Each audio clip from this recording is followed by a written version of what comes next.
Hey everyone, ready to dive into something pretty exciting. We're talking supersonic flight today, specifically Boom Supersonic's XB-1.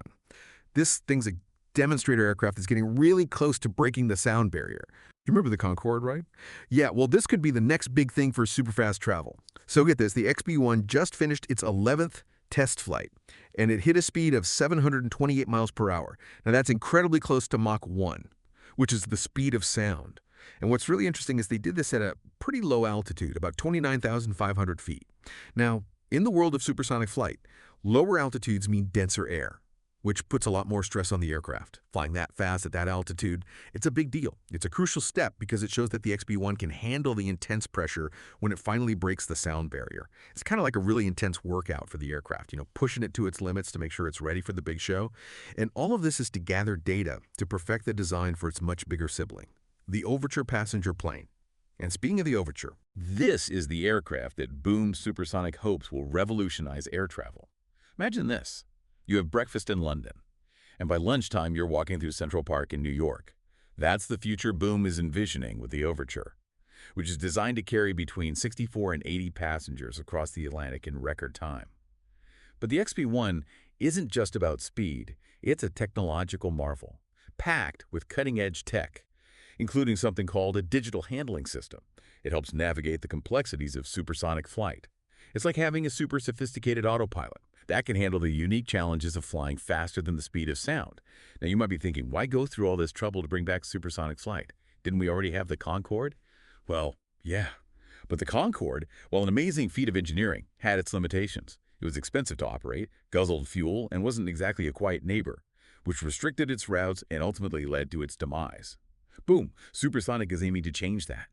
They're designing the Overture to be more fuel-efficient and quieter than the Concorde, making supersonic travel more sustainable and accessible to more people. It's not just about strapping a huge engine onto a plane and just hoping it goes fast. There's a whole lot of science and engineering going on here. One of the key things is the Overture's design. They're using something called a gull wing design, which means the wings are kind of shaped like a seagull's wings. This helps to reduce drag, and that improves fuel efficiency, especially at those supersonic speeds. And remember, flying faster than sound creates a sonic boom, which can be incredibly loud and disruptive. So finding ways to lessen that is really important for the future of supersonic travel.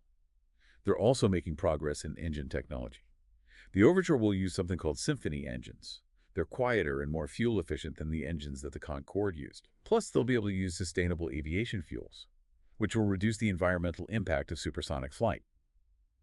But there's one thing we can't ignore: noise pollution. The sonic boom from supersonic aircraft is a big concern. It's one of the reasons why the Concorde couldn't fly just anywhere. Boom, Supersonic is definitely aware of this.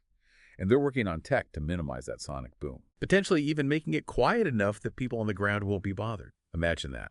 Supersonic travel with no loud boom.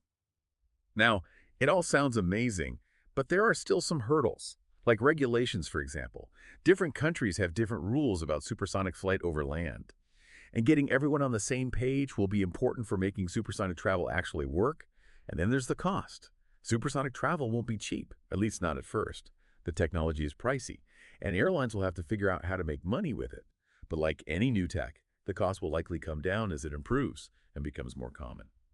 So, is supersonic travel the future? Well, it's not an easy question. There are definitely challenges. But the possibilities are pretty amazing. Imagine traveling almost anywhere in the world, way faster than we do now. It could change everything: business, tourism, even our personal lives. It's not just about making the world feel smaller. Think about the economic impact.